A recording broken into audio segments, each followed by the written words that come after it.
आपण पाहत आहात RK न्यूज, बातमी तुमची, आवाज आमचा।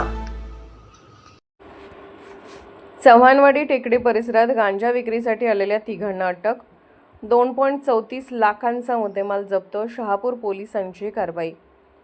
शहापूर चव्हाणवाडी टेकडी परिसरात गांजा विक्रीसाठी आलेल्या 3 संशयितांना शहापूर पोलिसांनी सापळा रचून ताब्यात घेतले।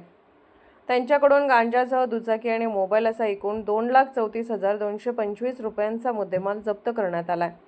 अरविंद उर्फ राजवीर सुरेंद्र सिंग वय 24, मूळ राहणार अलसड ककरेज, जिल्हा चांदोली, उत्तर प्रदेश, सध्या राहणार शिवाजीनगर कोरुची। मोहसेन इरशाद संधी वय 24, राहणार तिरंगा कॉलनी, गल्ली क्रमांक 1, कबनूर आणि सार्थक श्रीप्रसाद बिंद वय 20, मूळ राहणार अलसड ककरेज, उत्तर प्रदेश, सध्या राहणार लक्ष्मी मंदिराजवळ कोरोची अशी ताब्यात घेतलेल्या संशयितांची नावे आहेत।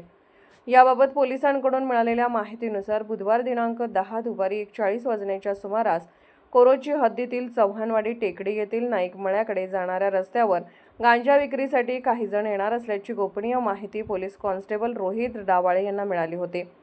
या माहितीच्या आधारे पोलीस निरीक्षक गजेंद्र लोहार यांच्या मार्गदर्शनाखाली शहापूर पोलिसांच्या पथकाने परिसरात सापळा रचला। संशयित तिघांना ताब्यात घेऊन झडती घेतली असता त्यांच्याकडून 57,225 रुपये किमतीचा 2 किलो 289 ग्रॅम गांजा आढळून आला। तसेच गुन्ह्यात वापरलेली iQube मोपेड आणि 3 मोबाईल संच जप्त करण्यात आले।